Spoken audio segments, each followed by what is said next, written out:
యేసుక్రీస్తు పరిశుద్ధ నామానికి మహిమ కలుగునుగాక.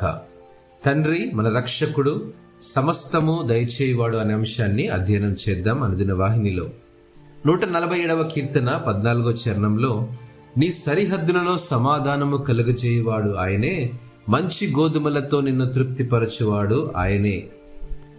ఒక మహిళ రాత్రి సమయంలో ఒంటరిగా వెళుతుండగా ఒక వ్యక్తి అత్యాచారానికి పాల్పడ్డాడు అని ఒక వార్తాపత్రికలో ముఖ్యాంశాలుగా ఇలా వచ్చాయి. ఈ విషయం తెలుసుకున్న మరో మహిళ జెస్సికా అదే సమయంలో తను కూడా అదే మార్గంలో వెళ్ళినప్పటికీ తను మాత్రం ఎలా తప్పించుకుందో తెలుసుకోవాలని ప్రయత్నించింది. ఆ నేరస్తుని కలిసేందుకు పోలీస్ స్టేషన్ కు వెళ్లి సమాధానం సేకరించింది. ఆ వ్యక్తి నుండి సమాధానం ఏమిటంటే, అతను జెస్సికాపై దాడి చేయాలని ప్లాన్ చేశాడు, కానీ ఆమె వెనుక 2 వ్యక్తులు ఆమెకు కాపలగా ఉండడంతో అతను ఆమె దగ్గరికి వెళ్ళలేకపోయాడు.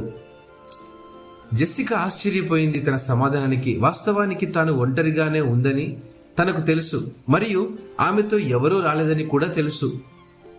ప్రియమైనటువంటి వారలారా, దేవుడు తన పిల్లలకిచ్చే రక్షణ ఇది.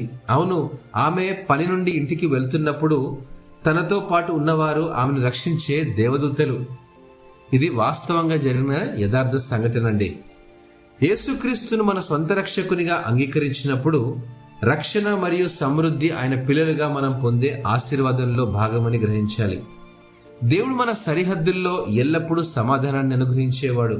అంతేకాదు, మనకు సమస్తాన్ని సమృద్ధిగా అనుగ్రహించగల మన రక్షకుడైన తండ్రితో మనం సహవాసం చేస్తున్నప్పుడు మన రోజువారీ అవసరాల కోసం ఆయన వైపు చూసే వారంగా ఉండాలి.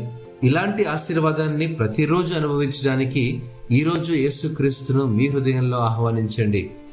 ఇట్టి మాటలను దేవుడు ఆశీర్వదించునుగాక. ఆమేన్.